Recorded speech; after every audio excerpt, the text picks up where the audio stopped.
नमो अरिहंताणं नमो सित्ताणं नमो आयर्याणं नमो उवज्जायाणं नमो लोये सव्वसाहुणं येषु पंचन मुक्कारो सव्वभावप्रणाशनो मंगलाणं च सव्वेसिं प्रथमं हवै मंगलम् मंगलं भगवान् वीरो मंगलं गौतम प्रभु मंगलं स्थूलिभद्राद्या जैन धर्मोस्तु मंगलम् अंगूठे अमृतवसे लब्धितणा भंडार श्री गुरु गौतम समरिये वांछित फलदाता। पूज्यपाद गजसार मुनि विरचित यह लघु दंडक ग्रंथ, जिनके 5 अलग अलग नाम हैं और 36 गाथा और ऐड की हुई गाथा गिने तो 44 गाथा का एक ग्रंथ, 44 गाथा का एक ग्रंथ, जिसमें संसारी जीवों के 24 प्रकार के विभाग और उन 24 विभाग पर 24 द्वार, और 24 द्वार के ऊपर एक द्वार है अल्प बहुत्व, यानी 24 दंडक में रहे हुए जीव, 24 स्वरूप में रहे हुए जीव में कौन ज्यादा है और कौन कम है।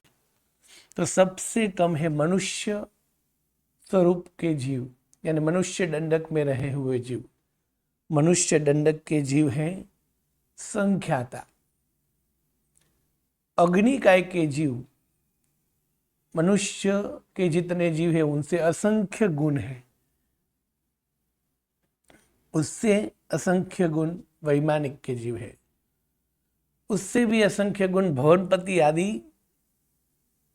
के जीव है, उससे असंख्य गुण नारक के जीव है, उससे भी असंख्यात गुण व्यंतर है, उससे भी असंख्यात गुण ज्योतिष है, उससे असंख्यात गुण चौर इंद्रिय जीव है, और उससे भी असंख्यात गुण गर्भज पंचेंद्रिय तिर्यंच है, और उससे असंख्यात गुण बे इंद्रिय है, उससे असंख्यात गुण ते इंद्रिय है,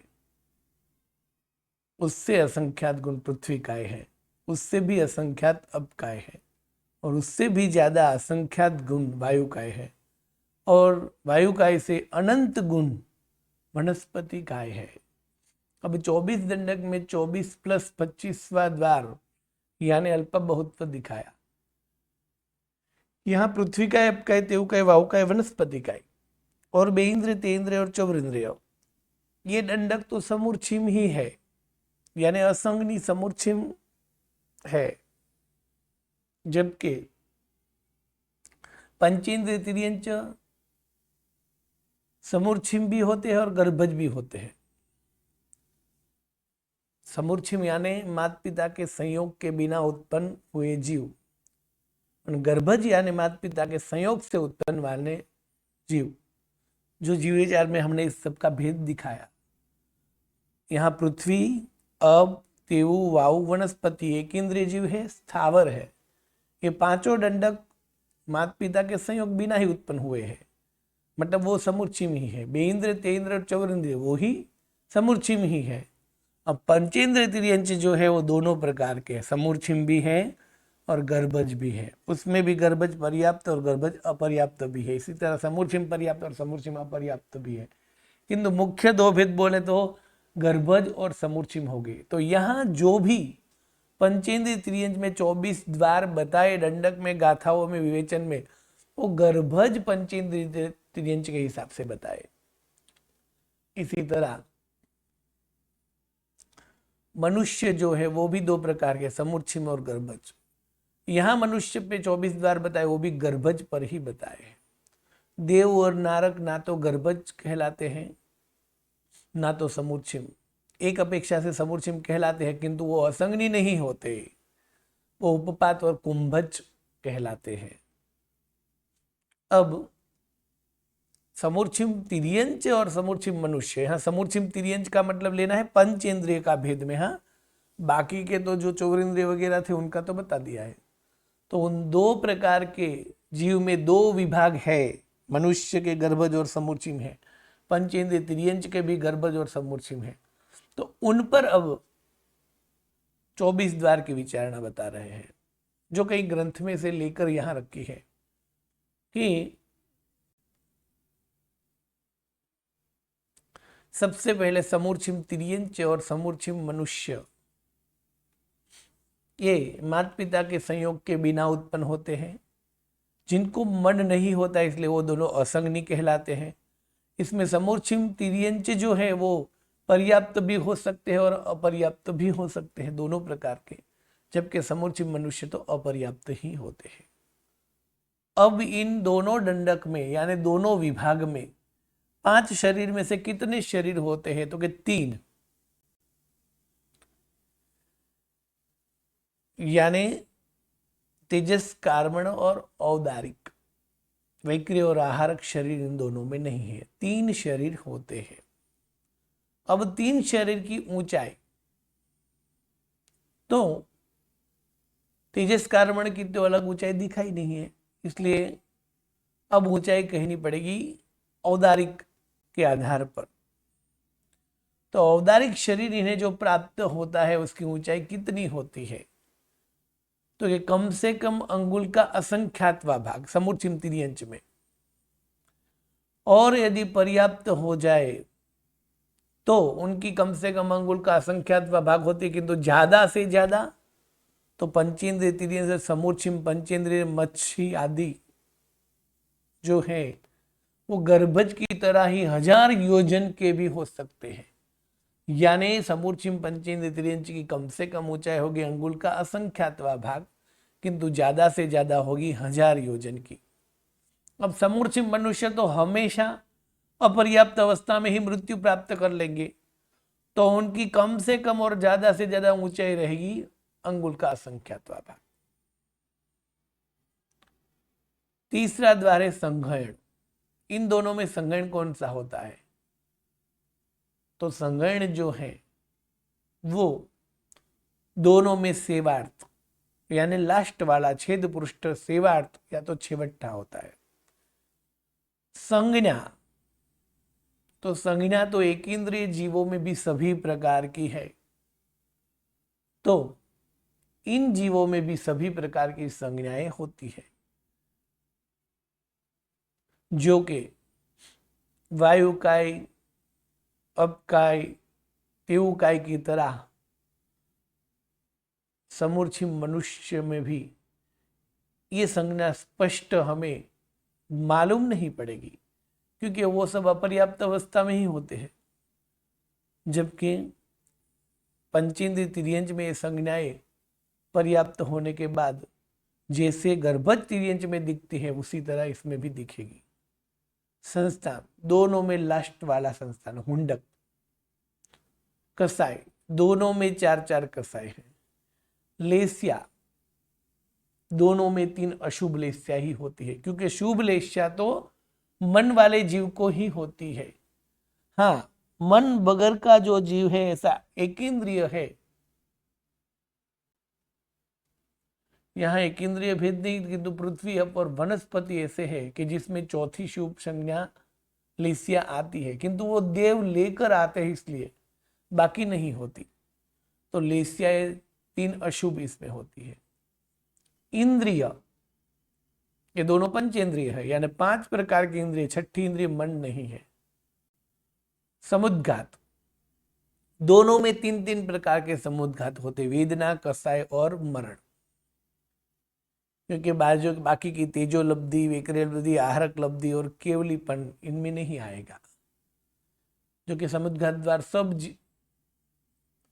दंडक में अभी द्वार बाद में देखेंगे। दृष्टि, तो 3 प्रकार की जो दृष्टि है, मिथ्या दृष्टि, सम्यक दृष्टि और मिश्र दृष्टि। तो मिश्र दृष्टि हमेशा संज्ञी पंचेंद्रिय पर्याप्त अवस्था वाले जीव ही होते हैं,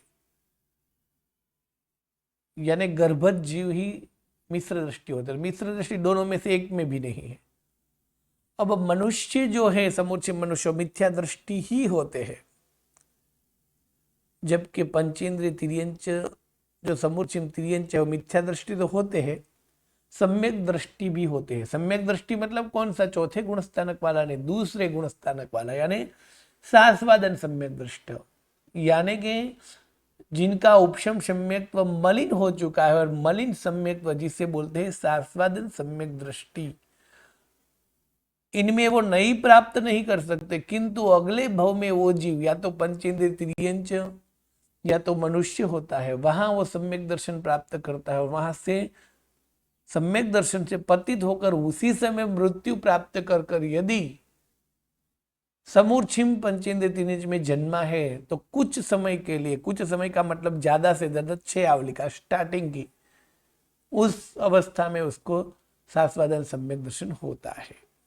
फिर दर्शन, तो इनमें चक्षु, अचक्षु, अवधि और केवल 4 में से 2 दर्शन होते हैं, चक्षु और अचक्षु। वैसे पंचेंद्रिय तिर्यंच में चक्षु और अचक्षु दर्शन स्पष्ट है, जबकि समूर्छिम मनुष्य में चक्षु दर्शन हमारी तरह आंखों से देख पाए वैसा चक्षु दर्शन नहीं होता, मात्र इंद्रिय है, पंचेंद्रिय है, इसलिए वो लब्धि यानी उनके पास वो शक्ति होती है, किंतु जैसे आंखों से देखने वाला चक्षु दर्शन वो तो पर्याप्त होने के बाद होता है, तो वो तिर्यंच में होगा, किंतु स्पष्ट चक्षु दर्शन समूर्छिम मनुष्य में नहीं है। किंतु 5 इंद्रिय है तो उसमें चक्षु आर्थ है, तो चक्षु है तो चक्षु दर्शन है, भले ही इनका उपयोग उनके पास नहीं आता, क्योंकि तब तक तो वो मर जाते हैं। ज्ञान, ज्ञान जो है वो समूर्छिम मनुष्य में नहीं होता, वो मिथ्यात्वी ही होते हैं, जबकि समूर्छिम तिर्यंच में से यदि पूर्व भव से सास्वादन सम्यक दर्शन लेके आया है तो दूसरे गुण स्थानक पे जब तक रहेगा तब तक उसको ज्ञान माना जाएगा, क्योंकि वो मिथ्यात्वी नहीं है, इसलिए उसके 2 ज्ञान हो गए। अज्ञान, दोनों में 2 प्रकार के अज्ञान हो गए। योग, योग जो है दोनों में से एक के पास भी मन नहीं होगा, यानी मनोयोग बिल्कुल नहीं होगा। अब वचन योग की बात करें तो वचन योग जो है वो तभी आएगा यदि वो पर्याप्त हो पाए, तो समूर्छिम मनुष्य के पास तो वचन योग भी नहीं होगा, उनके पास सिर्फ काय योग होगा यानी शरीर के योग होंगे, तो इसके पास आहारक लब्धि नहीं, इसलिए आहारक और आहारक मिश्र योग नहीं होगा। वैक्री लब्धि नहीं है, इसलिए वैक्री और वैक्री मिश्र भी नहीं होगा। तो कौन सा योग होगा? 3 योग का योग। एक कार्बन, कार्बन को तेजस भी बोल सकते हैं या तेजस कार्बन भी बोल सकते हैं, क्योंकि वो साथ में ही होते हैं 2 शरीर हमेशा। तो कार्बन का योग, और उत्पत्ति स्थान पे आए तब औदारिक मिश्र योग, औदारिक मिश्र योग। अब ये पर्याप्त होने के बाद औदारिक का योग आता है। ये मत जो ले तो उनके पास वास्तव में 2 ही योग हो गए, कार्बन और औदारिक मिश्र, किंतु दूसरी पर्याप्ति के बाद औदारिक का योग आता है, ऐसा जो मत है उस हिसाब से ये भी 3 पर्याप्ति तो पूर्ण करेगा ही, समूर्छिम मनुष्य भी, यानी उसके पास विग्रह गति में कार्बन का योग होगा, उत्पत्ति स्थान पे औदारिक मिश्र आएगा, और 2 पर्याप्ति आहार और शरीर पर्याप्ति पूर्ण होने के बाद उसको जब तक मृत्यु नहीं प्राप्त होती तब तक औदारिक का योग मानेंगे। यदि ये बात ले कि औदारिक का योग और पर्याप्ति पूर्ण करने के बाद में आता है तो इसमें 2 ही योग हो गए। अब समूर्छिम तिर्यंच के पास तो 4 योग हो गए, उनके पास मन नहीं, इसलिए मन के 1 भी योग नहीं हो गए।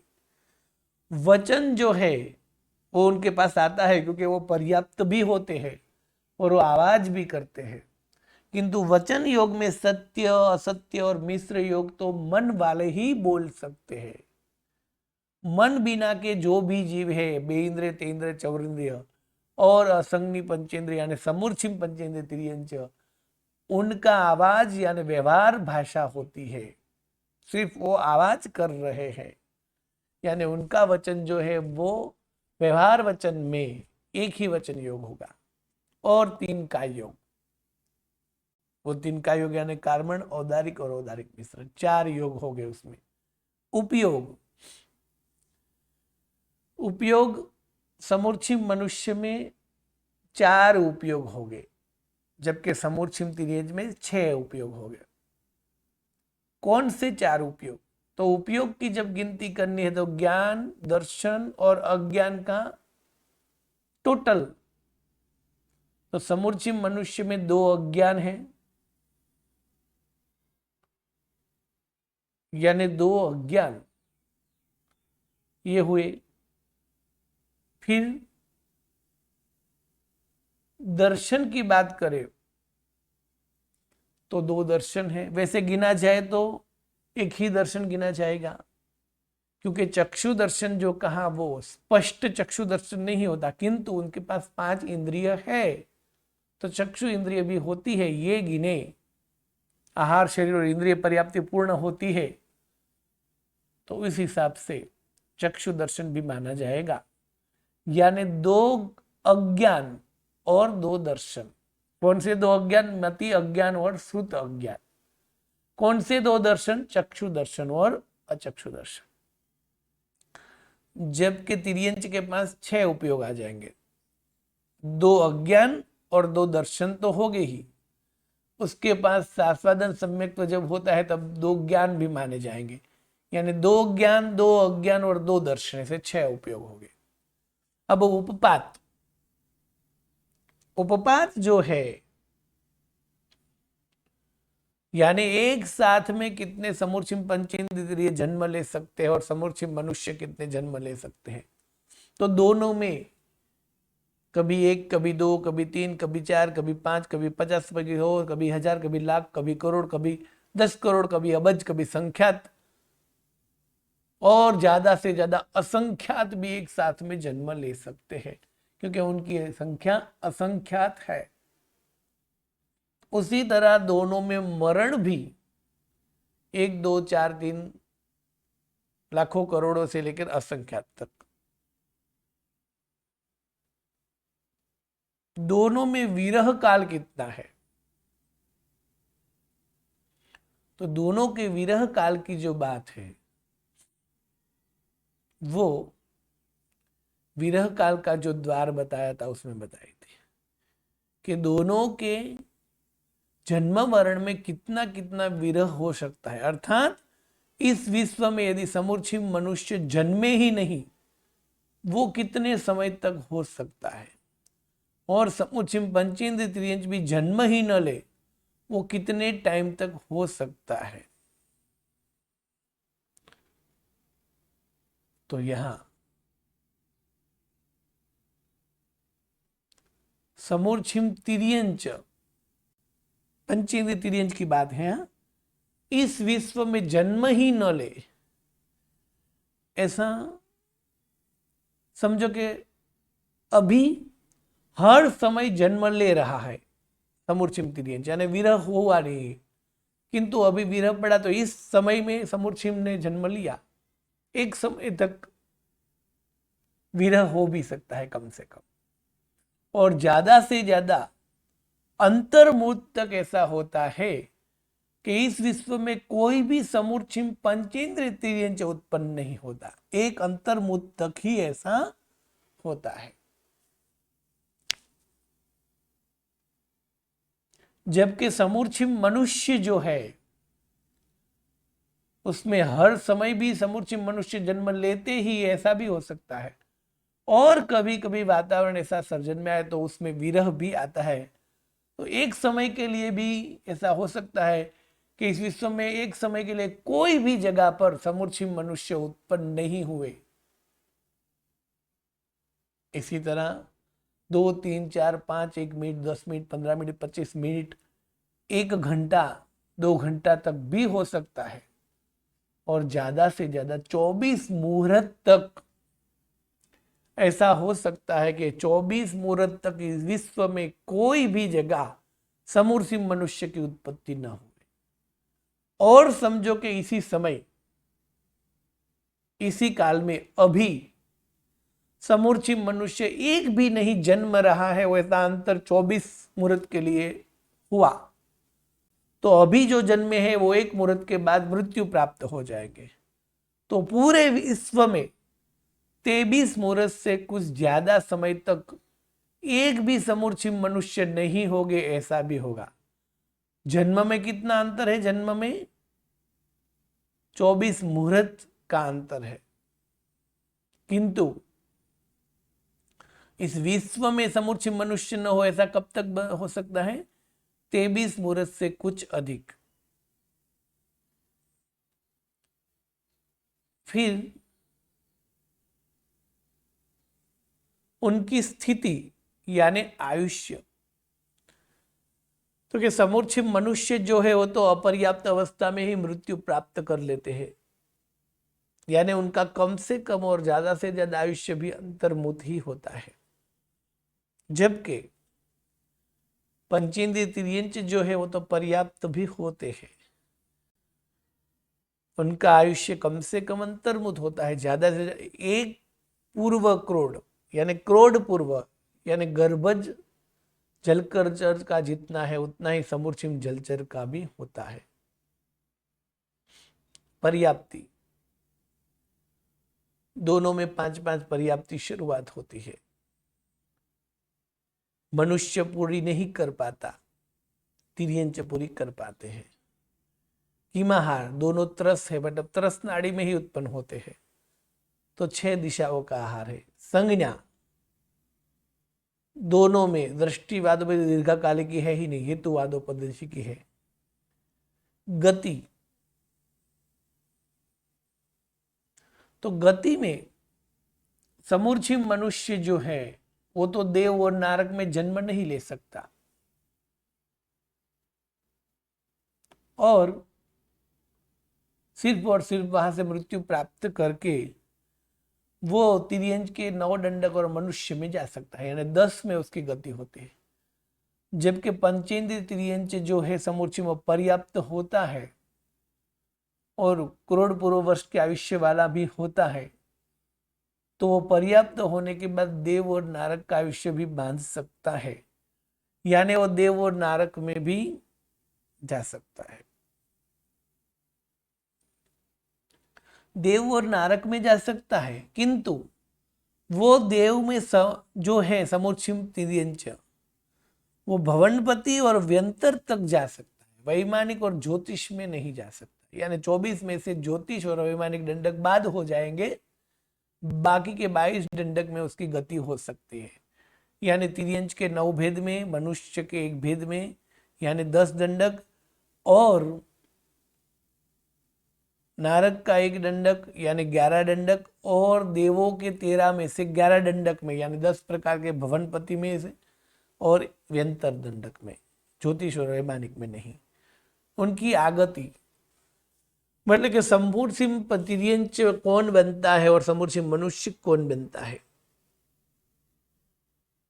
तो समूर्छिम मनुष्य के रूप में 8 दंडक ही बन सकते हैं, क्योंकि देव और नारक तो कभी बनेंगे नहीं।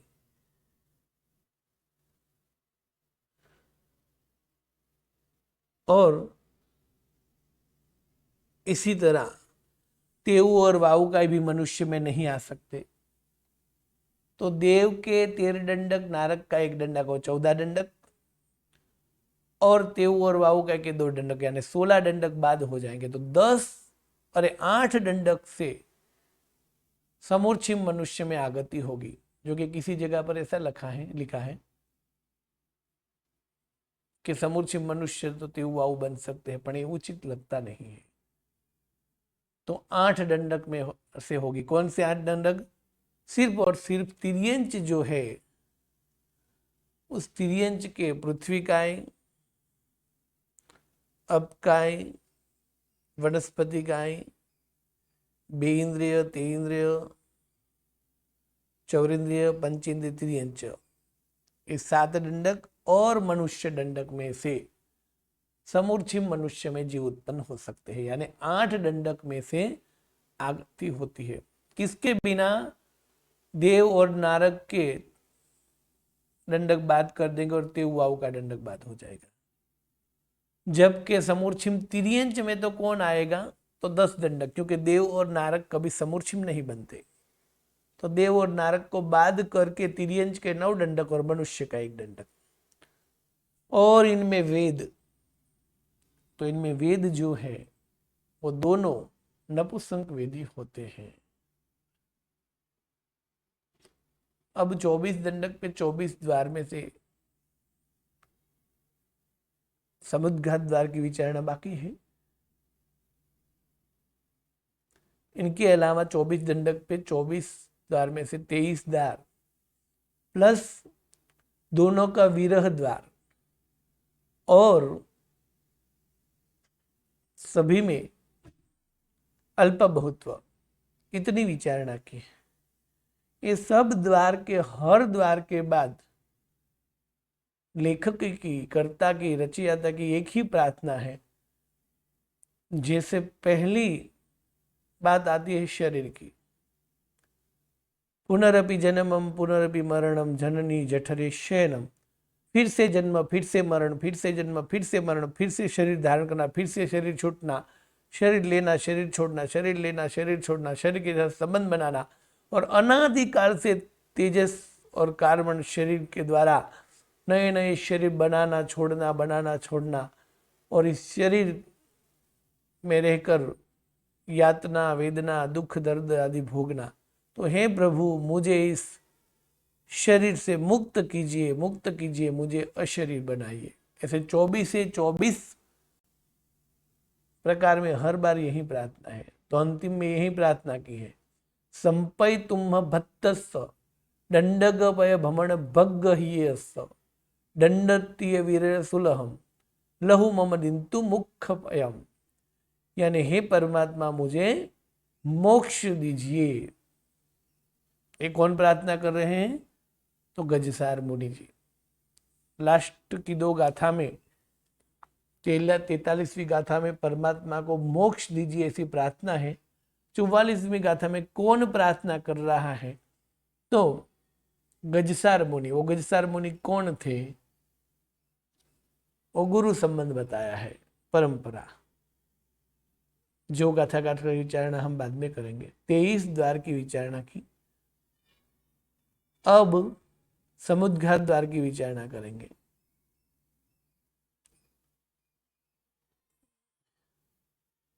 अल्प बहुत्व द्वार बताते हुए मनुष्य की संख्या जो है वो संख्याता में बताई।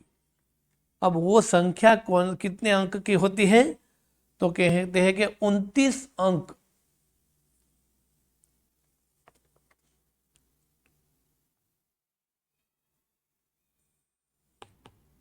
ये 29 अंक जो है इस प्रमाण है।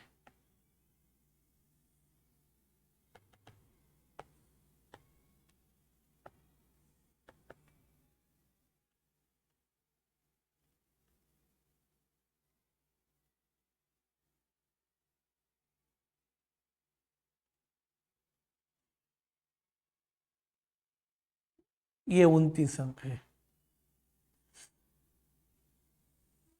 यहां से लेकर यहां तक, जो कि कई ग्रंथ में अंक में फर्क भी है।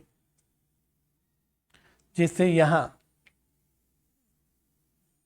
6, 3, 3, 0, 5, 9, 3, फिर 4, 5, 3, फिर 9, फिर 5, फिर 7, फिर 3, फिर 2,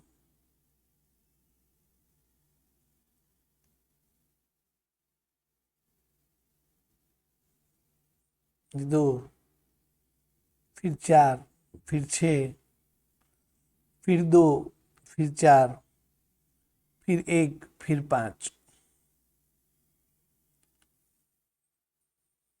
फिर 1,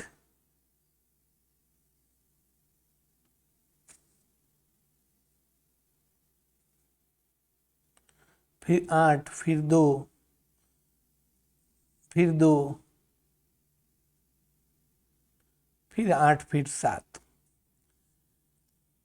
तो ये 29 अंक की जो रकम बताई है,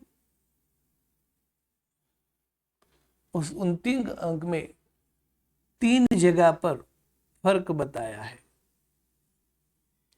कई ग्रंथों में यहाँ 2 के जगह पर, जो यहाँ 2 है,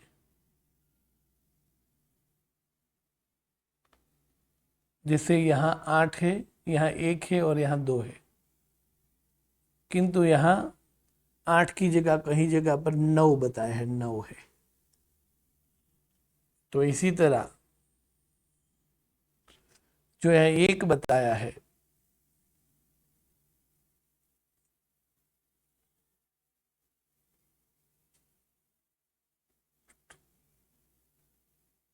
हाँ ये तो बराबर है। तो इस जगह एक फर्क है कि यहाँ 8 नहीं किंतु 9 है। फिर यहाँ 2, 2, 8, 1, 6, 2। यहाँ कई सारी जगह संख्या ऐसी है कि जिनमें फर्क भी बताया है, जैसे कर्मगत में अलग संख्या दी है, किंतु दोनों में संख्या हर जगह पर 29 अंक की लिखी है। तो इस 29 अंक की संख्या को कैसे बोलते हैं? तो सबसे पहले जो कर्म ग्रंथ में बताई है संख्या, वो संख्या लिखते हैं 6 ये बराबर है, 3 बराबर है, 3 बराबर है, 0 बराबर है, 5 बराबर है, 9 बराबर है और 3 बराबर, मतलब ये रकम पूरी बराबर है। ठीक है, जिनको कैसे बोलेंगे? तो 354,39,50,50,336। एकम, दशक, 100, 1000, 10,000, लाख, 10,00,000, यहां तक तो बराबर है। ठीक है, फिर ये 4, 5 ये भी बराबर है, फिर 3 यही अंक है कर्मगत में भी, फिर 9, फिर 5, फिर 7, फिर 3, 7, फिर 3, फिर यहाँ जो है वो 2 बताया है। यहाँ एक फर्क है, 2 के बाद 4, 6, 6 के बाद 2, फिर 4, फिर 1, फिर 5, फिर वापस यहाँ 1 बताया है।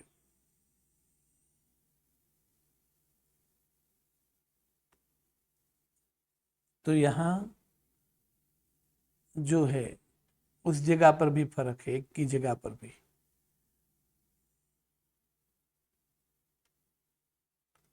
फिर 8, फिर 2, फिर 2, फिर 9, फिर 7,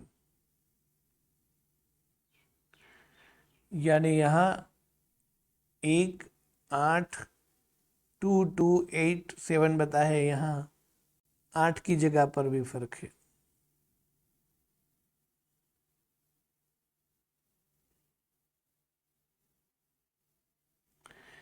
इन 3 अंक में फर्क है, किंतु इस 29 अंक को कैसे बोलते हैं? तो यहाँ जो है 1, 2, 3, 4, 5, 6, 7, 8, 9,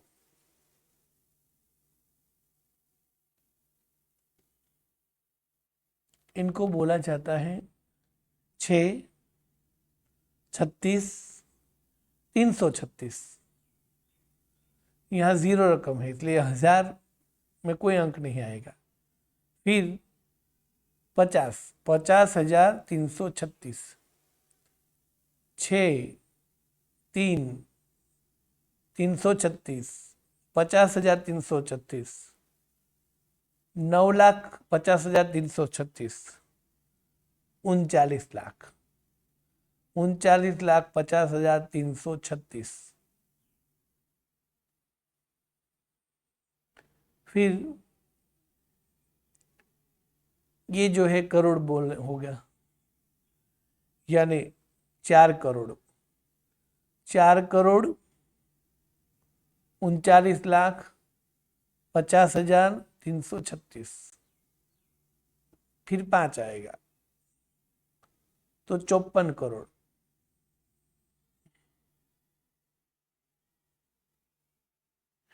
यानी इसको बोलेंगे 54,49,50,336। अब इसके आगे भी अबद 10 अबद तक जाएंगे, किंतु शास्त्र में करोड़ के बाद जो है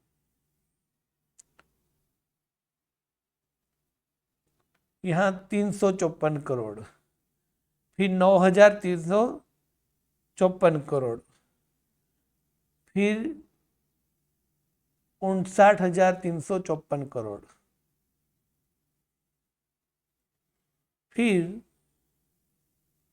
7 लाख, फिर 37 लाख।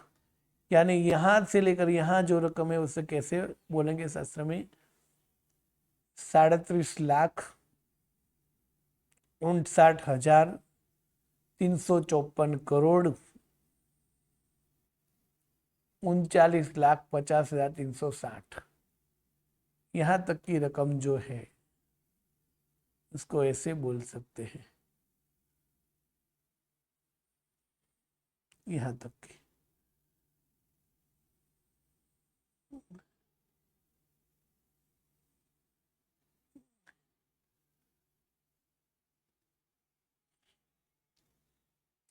$37,59,354 करोड़, 39,50,336। फिर यहाँ दूसरी बार करोड़ शब्द आ गया। कैसे? एकम, दशक, 100, 1000, 10,000, लाख, 10 लाख, करोड़, फिर 10 करोड़, 100 करोड़, 1000 करोड़, लाख करोड़, 10 लाख करोड़, करोड़ करोड़। मतलब ये जो रकम है जहां से करोड़ की रकम शुरू हुई और दूसरी बार करोड़ आया तो वहां उसमें एकम, दशक, 100, 1000, 10,000, लाख, 10 लाख, यानी 37,59,354 करोड़। इस रकम को करोड़ शब्द लगा देंगे।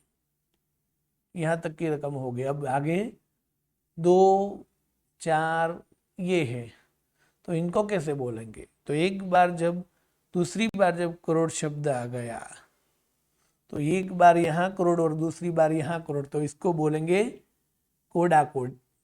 करोड़ करोड़ मतलब के कोडा कोडी। यानी यहां से शुरू के 2 कोडा कोडी, फिर 42 कोडा कोडी, 642 कोडा कोडी, 2,642 कोडा कोडी, 42,642 कोडा कोडी, 1,42,642 करोड़ कोडा कोडी और 51 लाख। यहां वापस करोड़ आएगा, इसलिए इस रकम को बोलेंगे एकम, दशक, 100, 1000, 10,000, लाख, 10 लाख, 51,42,642 कोडा कोडी। यहां तक की रकम लाख में है, ये रकम सब करोड़ में है। ये करोड़ के बाद दूसरे करोड़ वाले, इसलिए इसको कोडा कोडी बोलेंगे। यानी इस पूरी रकम को यहां तक बोलना है, यहां तक।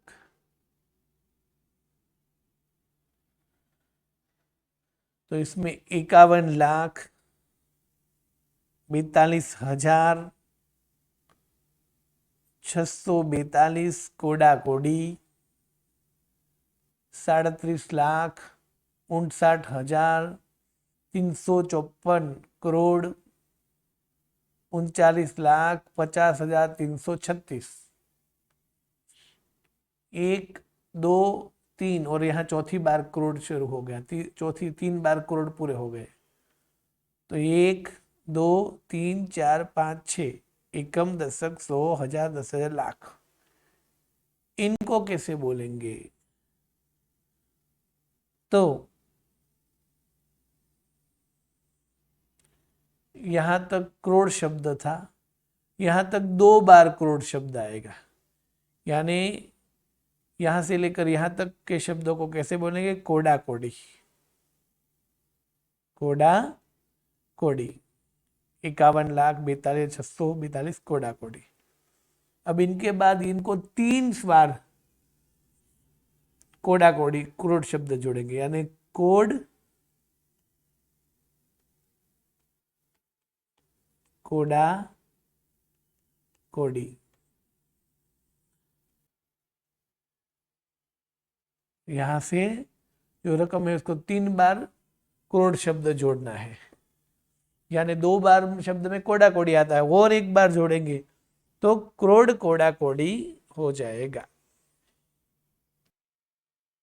तो इनको बोलेंगे एकम, दशक, 100, 1000, 10,000, लाख, यानी 7,92,000 अरे 7,82,281 कोड कोड़ा कोड़ी। इस तरह से इस रकम को बोलनी है, जो कि आपको याद नहीं रखनी है। ये दंडक में तो सिर्फ इतना ही याद रखना है कि ये 29 अंक की रकम है, जो चौथे कर्मगंध में अलग अलग बताई है। वैसे इनको अलग तरह से ये भी बोल सकते हैं, 1, 2 हजार, 1, 2, 100, 1000, 10,000, लाख, 10 लाख, करोड़, 10 करोड़, अबज, 10 अबज, यहां तक अबज ऐसे भी बोल सकते हैं। यहां तक की रकम एकम, दशक, 100, 1000, 10,000, लाख, 10 लाख, करोड़, 10 करोड़, अबज, फिर 10 अबज, 100 अबज, 1000 अबज, 10,000 अबज, लाख अबज, 10 लाख अबज, करोड़ अबज, 10 अबज, अबज अबज, ऐसे भी बोल सकते हैं। अबज की संख्या में लेके तो 3 बार भी बोल सकते हैं, किंतु सभी जगह पर करोड़ की संख्या ही है, क्योंकि करोड़ की संख्या जो है वो जो करोड़ गुणा करोड़, तो पूर्व करोड़ वगैरह जो है उसके बाद में जो संख्या थी वो असंख्या में गिनी जाती है। सब जगह पर शास्त्र में, पुराने गणित में करोड़ तक ही लिखा है, फिर 100 करोड़, 200 करोड़, 1000 करोड़ ऐसे ही बोलने की व्यवस्था है। तो इन रकम में फिर भी फर्क भी है कहीं जगह पर, किंतु दंडक में ये रकम दी है तो हमें दंडक की रकम याद रखनी है। कर्मगंध में अलग रकम, यानी 29 अंक जो है उनमें 3-4 जगह पर फर्क भी है। इस तरह ये 24 द्वार में से 23 द्वार की विचारणा की। अब जो समुद्घात द्वार है उनकी विचारणा कल के पाठ में करेंगे।